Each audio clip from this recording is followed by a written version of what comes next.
Legislação previdenciária.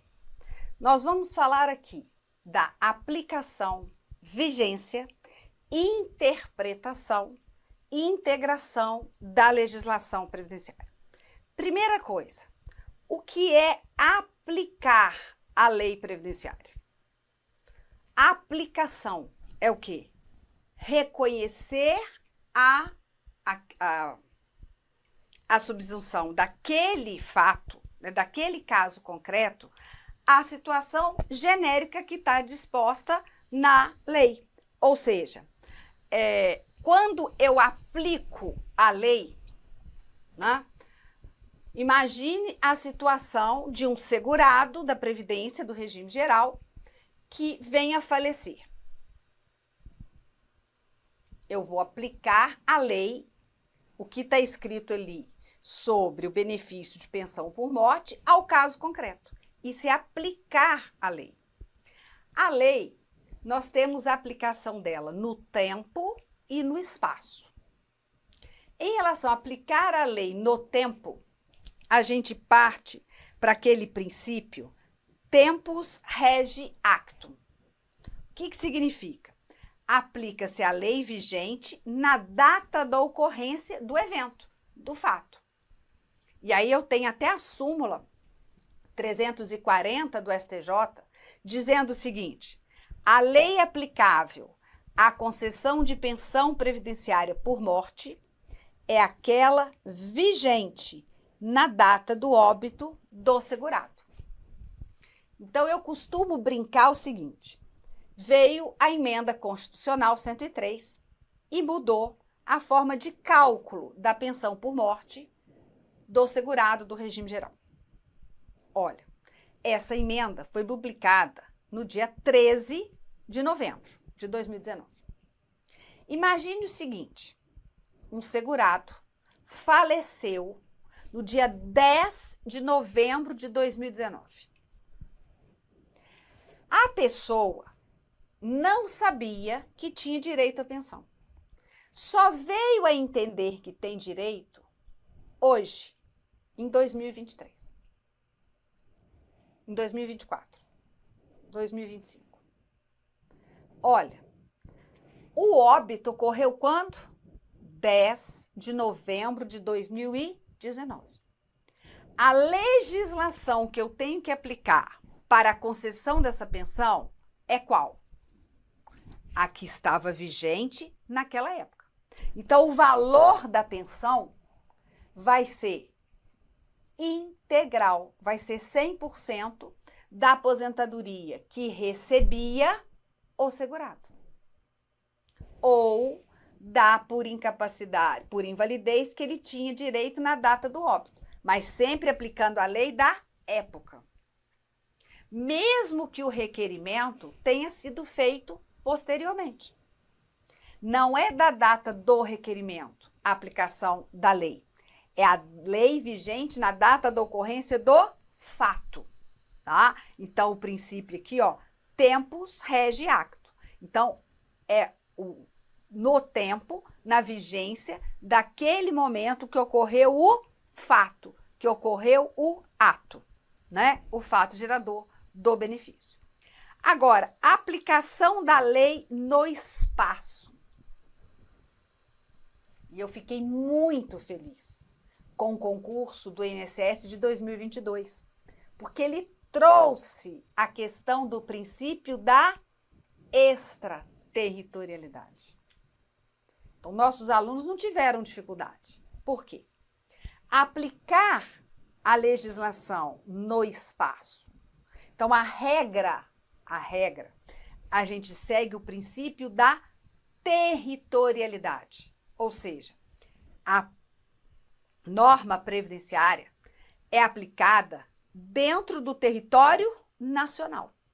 É a regra.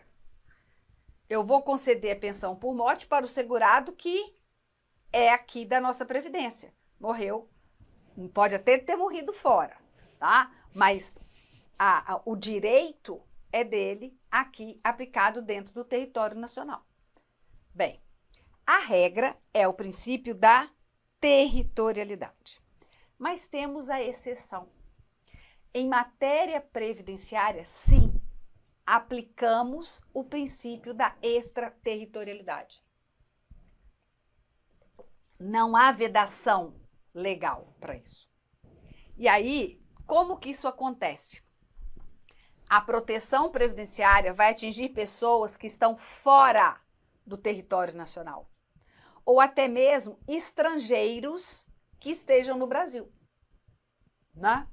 Eu vou dar alguns exemplos. Princípio da aplicação da norma previdenciária fora do território nacional.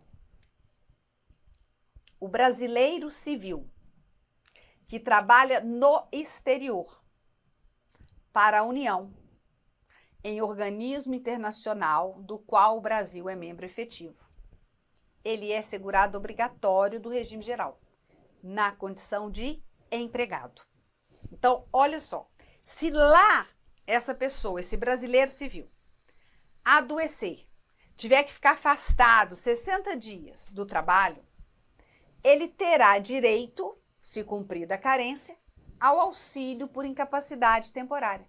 Mas ele está lá na França, mas ele é segurado do Brasil.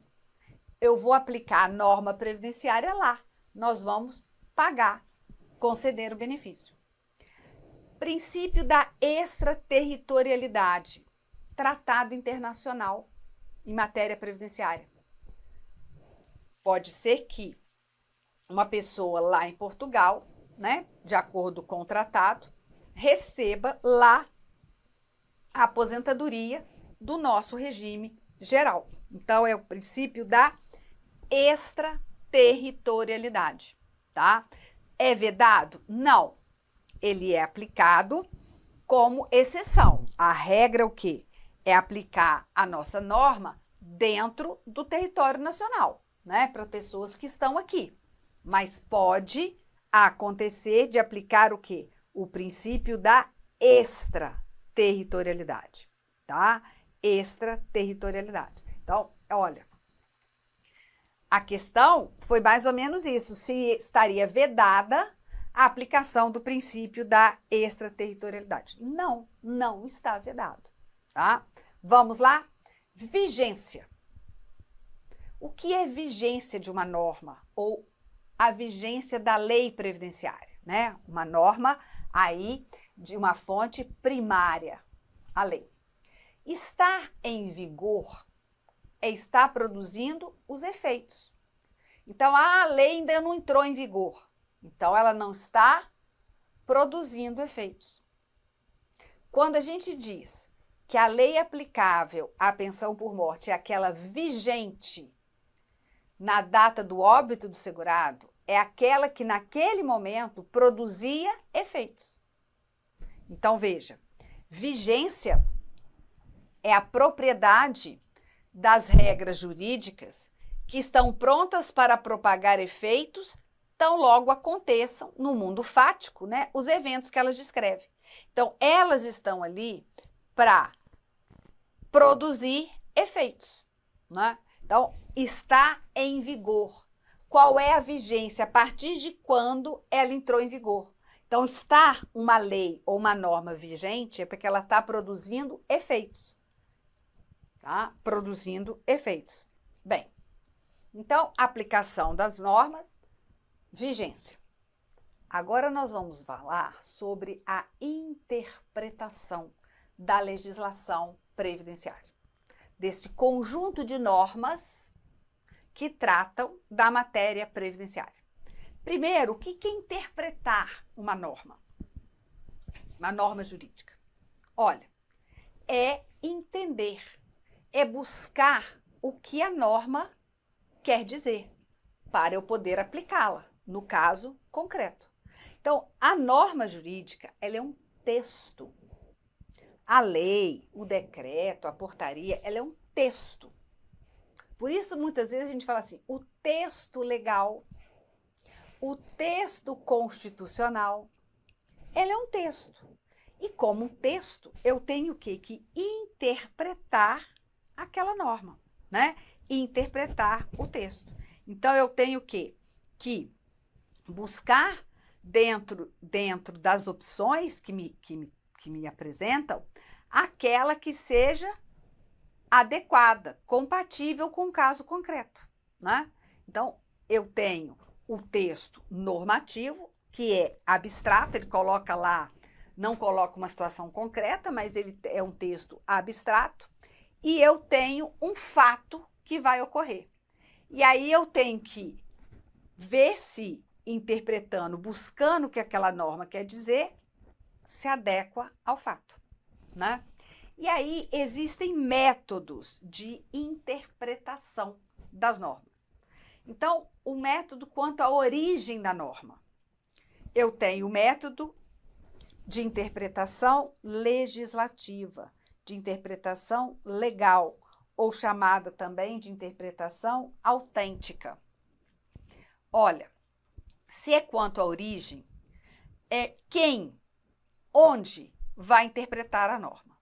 Então, ocorre a interpretação autêntica quando o próprio Poder Legislativo elabora uma nova lei que interpreta a anterior. Sai uma lei, ninguém consegue entender.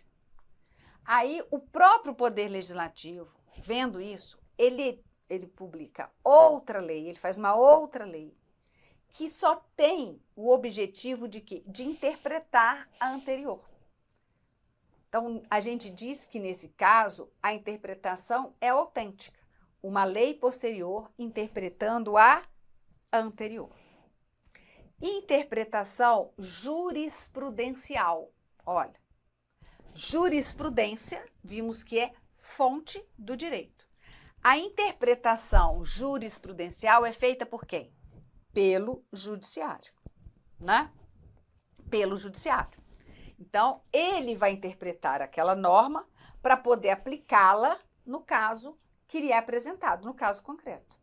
É uma interpretação da jurisprudência. Eu posso falar assim: o Supremo Tribunal Federal interpretou que o termo servidor público, no seu sentido amplo, abrange tal e tal pessoa. É uma interpretação da jurisprudência, é uma interpretação do Poder Judiciário. Já a interpretação administrativa é o entendimento da administração, né?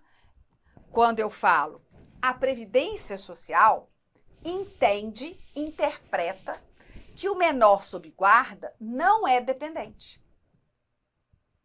Que ela não está sujeita aos efeitos da ação direta de inconstitucionalidade que o Supremo declarou que o menor sob guarda teria direito à pensão. A Previdência entende que vai acatar, que produz aqueles efeitos só para situações até a data da publicação da emenda 103, que depois não, porque a própria emenda diz: equiparam-se exclusivamente ao filho para fins de pensão por morte o menor tutelado e o enteado. Não coloca o menor sob guarda. Então, emenda constitucional que veio posterior à situação colocada na ação direta de inconstitucionalidade, o Constituinte quis mais uma vez falar assim: olha, menor sob guarda não é dependente para a Previdência. Então, é uma interpretação que a administração fez. Já a interpretação doutrinária, olha, é feita por quem? Pelos doutrinadores, pelos estudiosos da ciência jurídica. Então, quando eu digo a doutrina majoritária entende que o direito previdenciário é autônomo em relação aos outros ramos. Os doutrinadores de direito previdenciário estão entendendo que, então, é uma interpretação segundo a origem, de onde vem essa interpretação? Dos doutrinadores, tá? Então, é um método de interpretação. Agora, interpretar, método quanto ao meio de interpretação. Então, como se faz a interpretação? Eu tenho a interpretação gramatical, também chamada de literal ou filosófica. O termo gramatical já nos ajuda. Interpretação segundo o quê? A gramática, segundo o significado das normas. Então, por isso é chamada também de interpretação literal. Literal. A pensão por morte será concedida ao conjunto dos dependentes do segurado falecido. Ponto. A interpretação gramatical, literal, filosófica que eu tenho aqui é pegar o significado dessas palavras e interpretar a norma. A pensão por morte é o benefício concedido ao conjunto de dependentes do segurado falecido. Eu vou pelo significado. Então, segurado falecido, pela interpretação gramatical, é o quê? O que morreu, né? Essa é a interpretação gramatical. Bem, interpretação histórica ou genética. Genética, olha. Por quê? De onde? Por que veio essa norma? É uma interpretação genética. Por que ela nasceu? Qual foi o motivo que fez nascer essa norma? É a interpretação histórica. Olha, deve examinar os elementos, as circunstâncias e as causas que implicaram na criação da lei. Tá? Então, é o quê? O que fez, o que levou o legislativo a criar essa lei. Então, vamos pensar o seguinte. Lei Maria da Penha. Quais foram as circunstâncias, as causas, a situação que levaram à criação da Lei Maria da Penha? Foi o quê? Foram os vários e vários casos de violência doméstica contra a mulher. Então, a causa, a circunstância que levou. Então, isso é uma interpretação histórica, genética. Agora eu tenho a interpretação teleológica, ou chamada finalística. Olha, finalística já ajuda. Interpretação finalística. Qual é a finalidade dessa lei? Para que ela foi criada? Qual é o objetivo que a norma ou a lei quer alcançar? Vou colocar aqui uma interpretação teleológica da Lei 8.213. A lei garante ao segurado ou segurada que adota uma criança o benefício de salário maternidade. Isso é uma interpretação literal. É concedido, é devido salário maternidade no caso de adoção de criança.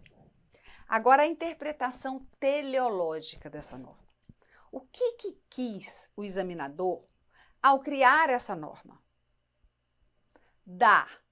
Proteger a maternidade, ainda que não seja a maternidade biológica, né? Proteger a maternidade. Então, dar condições ao segurado ou segurada de se afastar do trabalho com remuneração, né, com benefício, para ter aquela relação da maternidade com o filho. Então, essa é uma interpretação finalística, teleológica. Aqui você faz a pergunta, por quê? Aqui você faz para quê?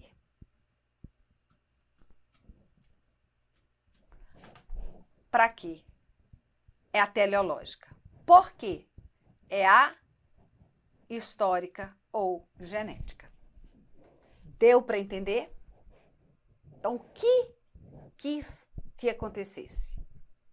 Qual foi o objetivo do legislador, ao tirar como regra na pensão do cônjuge companheiro a pensão por morte vitalícia.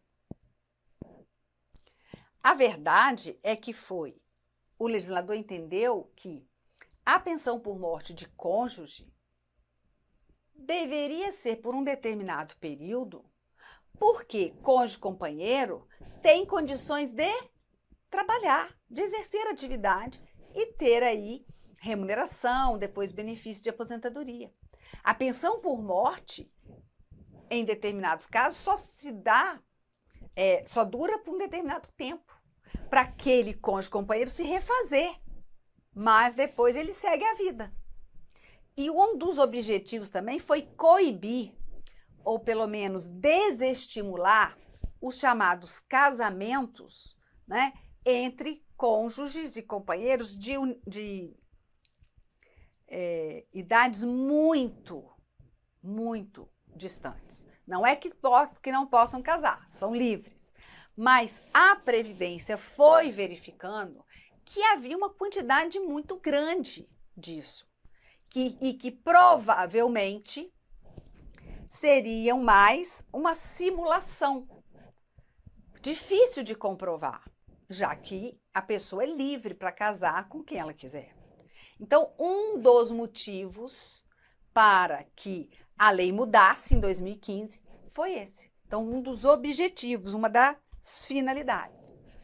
O outro meio, como método de interpretação da norma, é a interpretação sistemática ou interpretação sistematizada, tá? Ou interpretação sistematizada. Olha, o que é uma interpretação sistemática? Eu interpreto aquela norma dentro do contexto todo do ordenamento jurídico. Eu não interpreto de forma isolada, tá? De forma isolada. Eu considero aquela norma como parte de um todo. Como parte de um todo.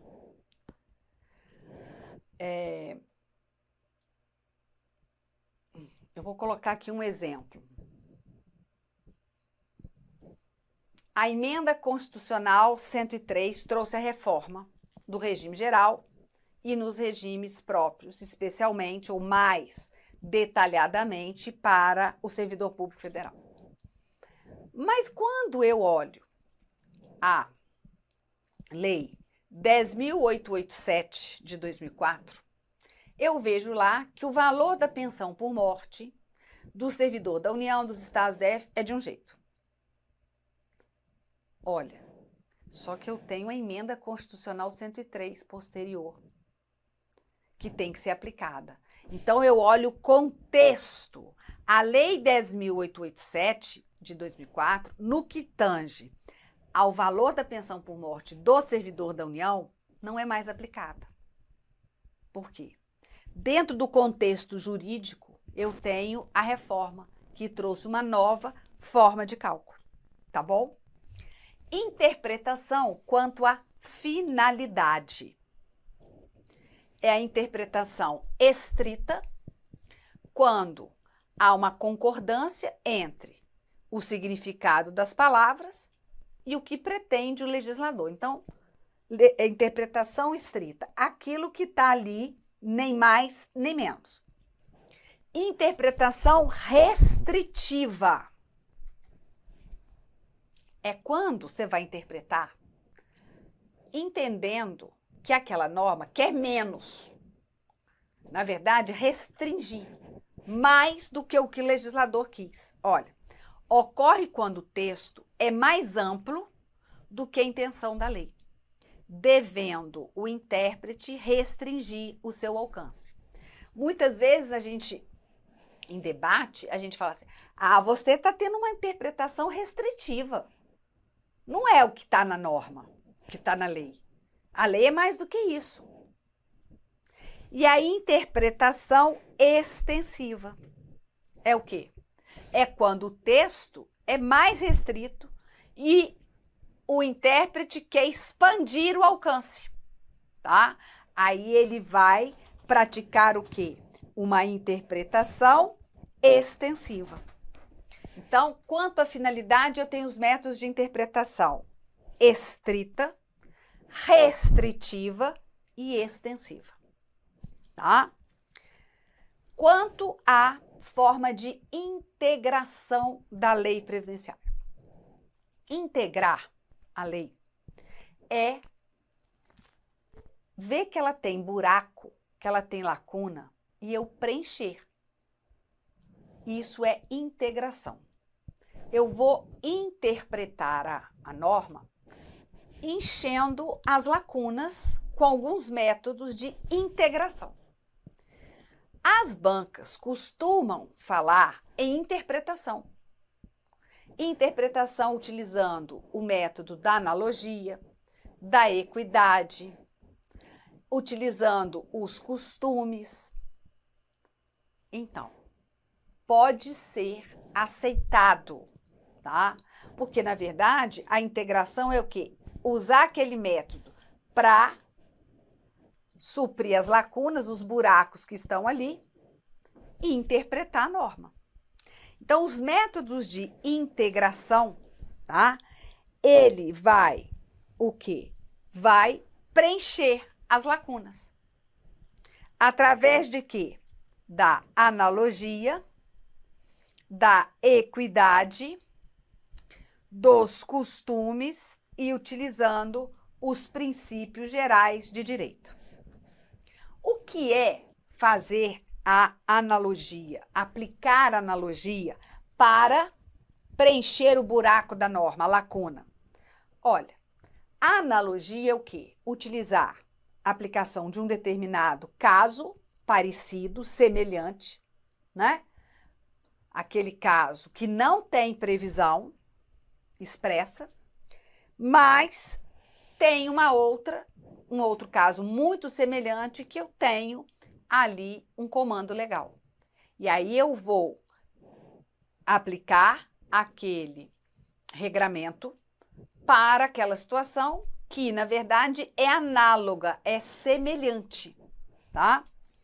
Já a equidade atua como instrumento de realização, de concretização da justiça.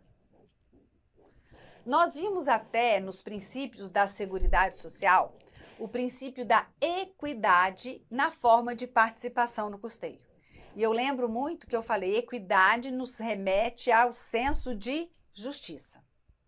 A equidade aqui, na forma de integrar a norma, é utilizar esse sentimento de justiça para aplicar uma norma que não tem, no caso concreto, né? No caso concreto, eu não acho uma norma que caia muito bem, tá? Então, eu vou aplicar a equidade. Professora, me dê exemplos de aplicação da equidade.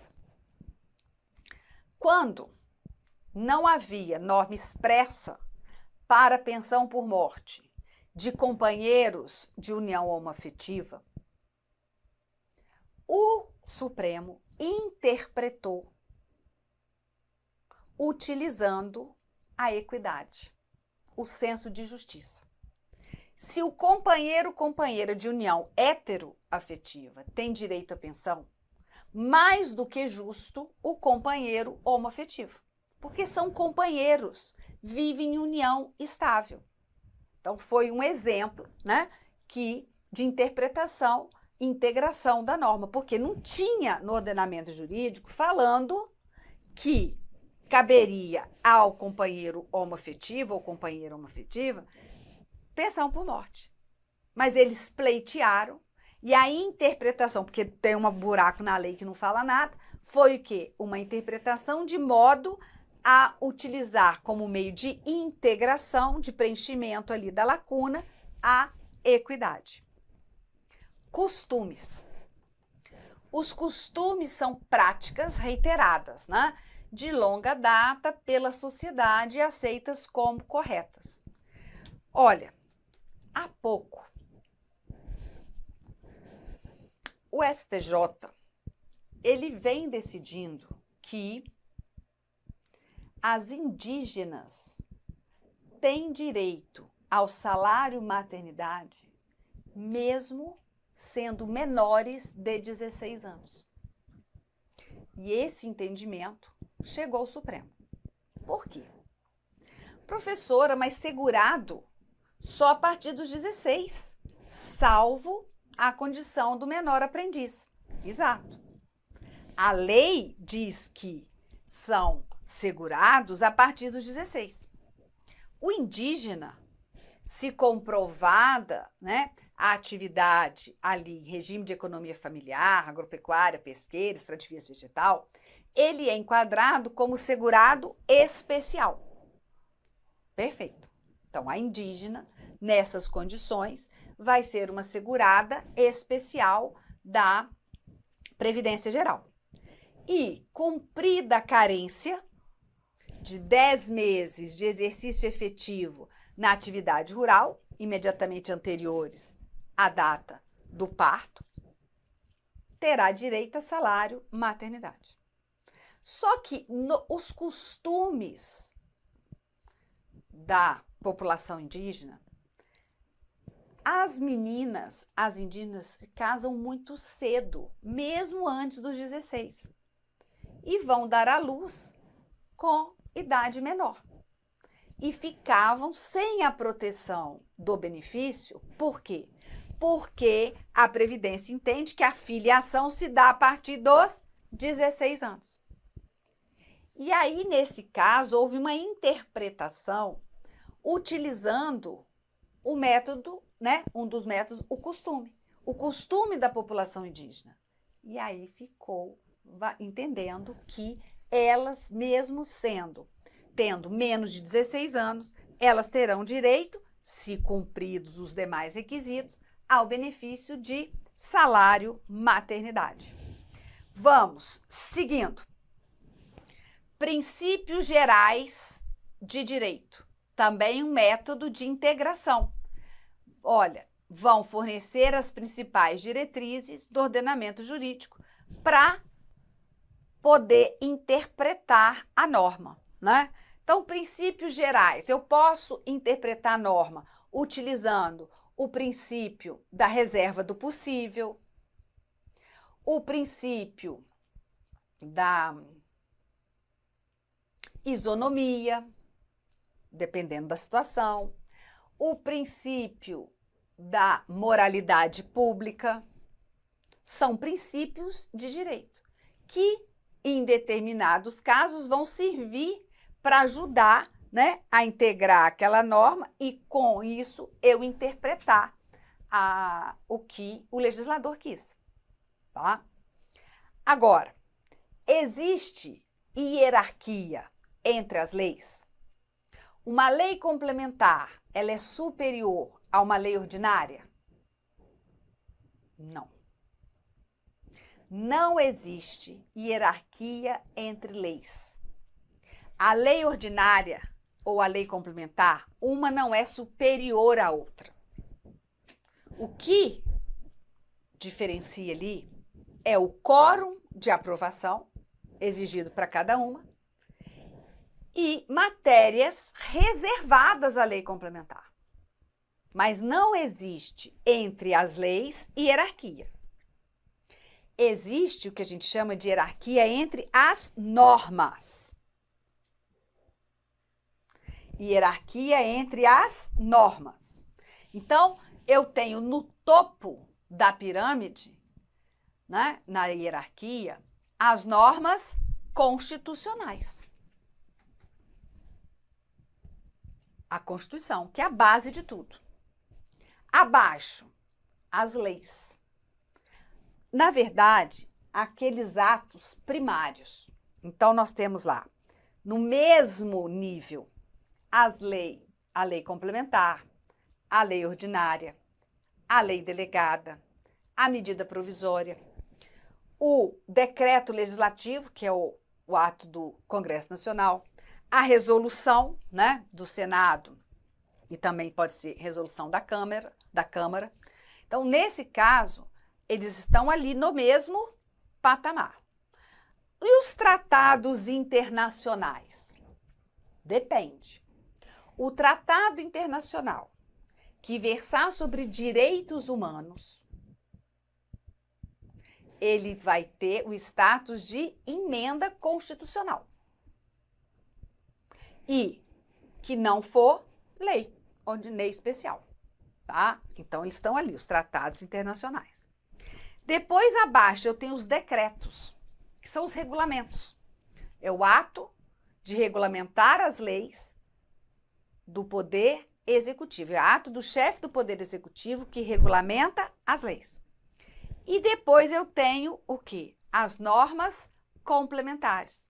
As instruções normativas, as portarias, né? As instruções. Então, eu tenho hierarquia entre normas, mas eu não tenho hierarquia entre as leis, tá? Isso eu quero que você guarde. Bem, então eu coloquei assim, olha, tecnicamente indevida a expressão hierarquia das leis, porque não há confronto entre duas leis, né? Não, mas entre normas, sim. E aí eu vou aplicar a que tem hierarquia maior, superior. Então, entre aplicar uma norma da Constituição e uma norma da lei, eu vou pela norma constitucional. Se a lei afrontar a Constituição, eu vou aplicar a Constituição, né? Porque há uma hierarquia entre lei e Constituição Federal, né? Ou lei estadual com Constituição estadual, lei municipal com a lei orgânica e também com a Constituição. Vamos lá. Agora, no caso de conflito aparente entre normas, tá? Entre normas da mesma hierarquia.